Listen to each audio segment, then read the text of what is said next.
This is Ulty, season number 2, episode number 5. That's right. This is the 17th week in a row of talking about ULTY.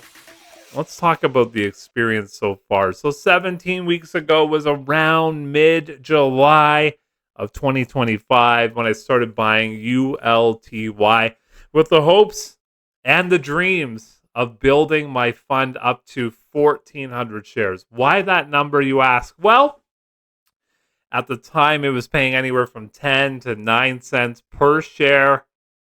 Multiply that number by 1,400, take away 15% tax, and that's roughly $150 a week.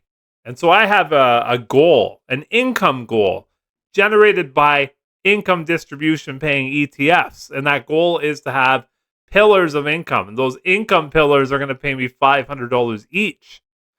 So I want to get about 6 of those going. But lately, it's been kind of like walking in quicksand type of moment here where, I invest the money in, but I don't gain any traction. I'm just sitting stagnant and not moving.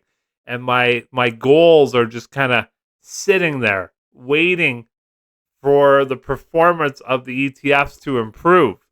But what happens is that the underlying stock on a lot of these single ETFs are coming down a little bit, thus the share price coming down and the distributions going down as well. But this video is about Ulty, ULTY. Now, Ulty is investing in high-risk, high-volatile companies that aren't necessarily profitable, good, worthy companies to invest in. But what they're doing is they're writing calls and puts on these companies with a sole purpose, a sole goal to generate income. Now, some of those trades will be winners, some of them will be losers, but they want to pay you and me. Oh, it's nice. A distribution, right? And so this week they gave out one of the lowest distributions in a very long time. It has happened before a few times, and it's 8 cents. 8 cents per share. Now, I think a lot of us in the community understood that was going to happen. The share price of ULTY has been working its way down recently, and to be expected, right? So this video is not advice. This video is strictly just entertainment, maybe a little bit of education in there. And if you enjoy the content that I'm producing for you, I hope you can at least hit the like button. 63% of you are not yet subscribed. I already have 10,000 subscribers, so thank you so much to those that have already subscribed. And if you feel that the value I'm providing you today earns that free subscribe hit, thank you for that as well. All right, so let's go over. I got a whole bunch of things to take a look at today. Today, the market was down. Quite a ways down. There's all the red on CNBC. That was driven by S&P 500 was dragged down by Meta and Microsoft, but down gains as investors rotate out of tech. What? Rotate out of tech, they say? Tech has been booming and booming for years now. But we've been talking about that lately, haven't we? That tech is just rolling and rolling and rolling. What if a lot of our tech-heavy funds meet that demand of rolling out of tech, just like this headline says right here, rotating out of tech? So I want to talk about a few of the tech-heavy funds that we've been talking about lately on this channel. First of all, here's Ulty, dipped down to $4.87. Now, we did know that it was going to go down today because of the X distribution day. That was today. Tomorrow's payday for Ulty. So it should have dropped 8 cents. Now, take a look at it now. It's gone way up. Well, I shouldn't say way up, but gone up in the post market to $4.92. It appears if I clicked on a whole bunch of different stocks and ETFs, a lot of them are going up in the post market today. But today was another 3% down day on my account. I don't know about your account, but it's not just Ulti that went down. It was virtually every fund that I had in my account. Now, yesterday my account went up. The day before my account went up when other things were going down. So, toss and turn, topsy turvy. That's what I'm going for here. Market goes up, market goes down. I just hope that the people running the Ulty fund find a way to get some winning companies under their belt with winning trades so that we can continue to produce great income. Now, I've been listening to Wolf Financial, Ambassador of Quan on Twitter lately with Michael Coe, where there's been lots of talk about reverse splits. Now, if you don't know much about reverse splits, let's say they split it in four, right? So you did have 1,000 shares and they did a reverse split. Well, now you would have 250 shares. Okay. But the value, let's say it was $5 as a hypothetical number right now, that share cost would now be $20 per share, and you would have 250 shares, not 1,000. But your dollar amount would stay the exact same if they did a reverse split. It's not like they're taking money out of your pocket to do this. Your dollar amount would be the exact same. So if you had $10,000 before a reverse split, you would have $10,000 after a reverse split. Now, the people out there in the world, they want you to think this is okay. It's not changing anything. Life is fine. You got the same amount of dollars before. And what would happen is the distribution then would come up, let's call it by 4, right? If they did a reverse split by 4, you got, instead of 4 shares now, or instead of 1 share, you have 4 shares. Or is it the other way? But they want you to think it's fine. But watch TSLY, everybody. When they did the reverse split, they had to do it. The fund was failing. It was going down. It was not performing very well. The underlying stock was too volatile, too crazy. And so the YieldMax fund, TSLY, they had the reverse split. When they did that, all of those distributions went from down here to up here. But watch the history of it after. It continued to fall. The share price has continued to fall since the reverse split. And what has happened to the distributions? They also fell. So if ULTY was to do a reverse split, initially it would have no real effect on your dollar, on the amount of money you've had in this fund. But if they continue to have a losing few months, your distributions will start to come down. Same with the share price again and again and again, unless something changes over at YieldMax, where they can put in maybe, if you go bowling, the bumpers down the lanes, right? If they could put some sort of safety net in there somehow, some way, maybe investing in the top 10 companies in the world, and actually just buying their stocks and writing calls on those. Maybe that could be the bumper. I don't know. Just an idea. What kind of ideas do you guys have for them? I think they actually go in and look at the comments of videos like this. So if you have any good ideas, productive ideas, take a moment, put it into the chat below. I'm interested in hearing about it. But that's what happened the last 2 days on Twitter. They were talking about what if it had to do a reverse split? They didn't say it was going to reverse split. What if, hypothetically, what would happen, right? So, for me, I've been getting distributions since around end of July, mid-July, end of July, something like that. It's been good so far. We're going to talk about my numbers coming up in a bit here.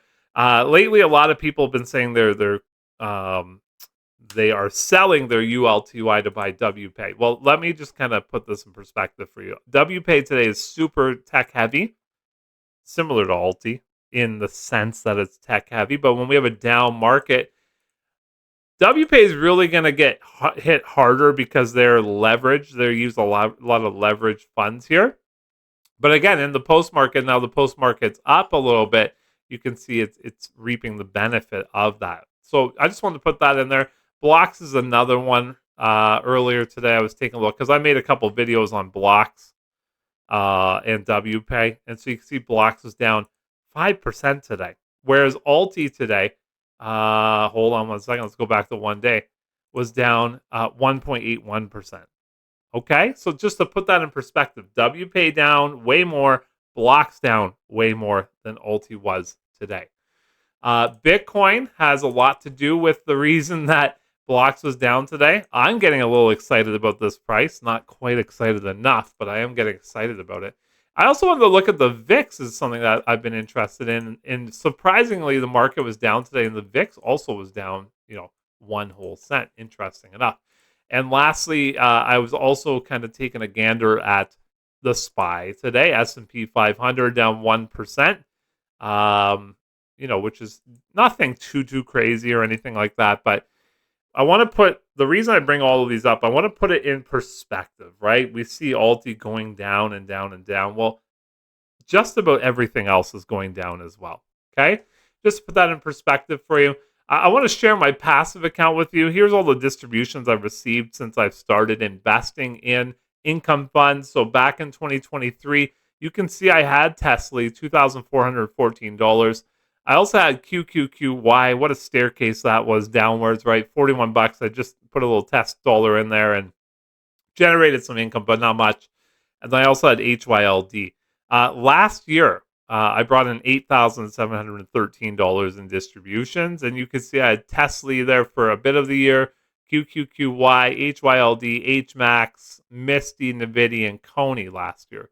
This year, now I've raised $13,539 in distributions, and there's some fun ones in there. HOL was some sort of company that I don't know, disappeared, but I got $66 out of it. I don't know how. Nvidia paid a 1 penny. It doesn't show up here. PLTE is a Canadian version of PLTY. It's a Palantir fund out of Harvest. MSTY is another Harvest. I made $10 on that one. HHIS so far this year, $152. Here's the big ones though. Misty, $52.63. Nvidia, $43.20. Hui, already $426. Coney, $2,193. And the one we're talking about today is Ulty. So far, Ulty has brought in $1,077. All of the numbers above are post-tax. They've been taxed already, and they're in Canadian dollars. All right, so I want to go ahead and change this to 1 year. There's my 1 year graph. This month in October, we're going to add an extra $200 to that total. So that'll be $1,826 in distributions. Ulti's not on here yet, but Ulti's going to be paying me about $560, some give or take a couple dollars there. So we're getting there, right? It's happening. We are getting there. Remember, my pillars are trying to get to 6 pillars, paying me $500 a month. Ulti is getting there, everybody. I don't know about you. I know a lot of you that are watching this are probably feeling a little salty on the Ulti, and that's totally understandable with the way the share price has gone over the last little while, plus the distribution decrease. But there's the 1,077 right there for you. Here's my my actual chart that I actually change all the time. And then there's some interesting numbers I think you're going to find on this chart here. So my total investment in US dollars is $5,624.29. Current market value is $4,800, or I'm down $807. Now I recorded that, I don't know, 3-4 hours ago. So that could be slightly different with the market coming back up in the post market, or even up at the end of the market. But it's right around $800. My total distribution so far in US dollars is $770. So my initial investment, $5,600, $770 back so far. And now I currently have 983 shares. Now these are dripping, and I don't know when I'm going to turn it off. Maybe eventually, maybe if I can get to at least $100 a week. In US dollars, that would be good. Maybe even like 125 a week. That would be good. But yeah, 983 shares. And I didn't put my percentage to 1,400 this week, but you can see in October, I'm probably around 71% to target there so far. Up top, average cost $5.72. Current price $4.90. That's when I recorded this video. And so that should pay me 15 shares worth of distributions being dripped right back into the Ulti machine here. A couple numbers for you to take a look at. Ulti's total distribution since its inception is $14.70. And distribution history since it went weekly back on March 12th, is $3.21. Pretty good, considering that is, half a year away. So not bad at all. Next, I've been recording the AUM, the assets under management over at YieldMax. I take this number right off their website. And in July, it was at $2.47 billion worth of your money in there. And then you can see it had a massive climb up here in popularity, but recently it's been tailing off due to performance issues, and not necessarily from the fund itself, but from what the fund invests in and what the fund trades with. It's had some performance issues, thus the share price coming down. But $2.64 billion still in this fund. So if you're one of those people, I'm with you. Again, hopefully you guys can hit the like, subscribe down below. I would love to have you as a long-term subscriber. I plan on talking about this stuff until it bores me. But right now it's very exciting. I really love investing in high yield distributions. And yeah, we'll see what's the next thing after this one for me. I am, if you've been watching my lives, I'm leaning towards HHIS here in Canada. But yeah, 532,100,000 outstanding shares there. So it's a huge fund, right? I found this on YieldMax's website. I also went in here, downloaded all the holdings, took a look through, but I don't find that that's something that we want to look at on my content. But ETF Inspector goes over it every single day with you guys and does a lot better job than I do on that part of it. But I mean, it is interesting. It was interesting to me for me to go look at it and see some of these companies I've never heard of before, and looking at their calls and their puts on there. I don't know if this is right or not, but I think I saw that they may have sold some puts in there as well, which that could be interesting long term. But yeah, YieldMax website still being super transparent, which I like. But this is the fund here. This is what I have in the fund. I wouldn't say I'm happy with it right now, but I wouldn't say I'm upset. Its its main purpose in life is to pay me an income. It's still doing that, even though that income was 1 penny less. If you divide that by 1,000 shares, yeah, it'll be a difference. That's for sure. Right now, if you guys out there that have 14,000 shares and 20,000 shares, then you're really going to feel that 1 penny. But if you're, at my level, which is 983 shares, you're not really going to feel it too much. But of course, I want more. I just want the market, which is up and down like a yo-yo right now, to maybe kind of cool it a little bit. We still get our income with some share price growth. I think that would be awesome. But yeah, I won't continue to ramble. But am I in love? I'm not in love. No. But am I in like? Sure, I'm in like. Are you guys in love, in like, or are you in getting a divorce? If you enjoyed the content, hit the like, the subscribe. I cannot wait to see you on the next video. My name is Mike. Channel's name is Health and Wealth. Have a great night. Bye for now. The only question is, Ulty or not to Ulty? For me, it's to Ulty. I'm Ultying all the way. Well, maybe not all the way, but I am buying more. And you know what? I'm not buying more in the sense of spending any more of my cash as I move my camera around here. But I am going to drip into Ulty a little bit more. I'm not sure for how much longer I'm going to drip in. I did have an original goal of 1,400 shares. I don't know if I'm going to get there, everybody. We'll see. This is Ulty Season 2, episode number 5, I think. Maybe it's number 4. I probably should have figured that out before I jumped on here. You know what? We'll put that on the outtake at the end.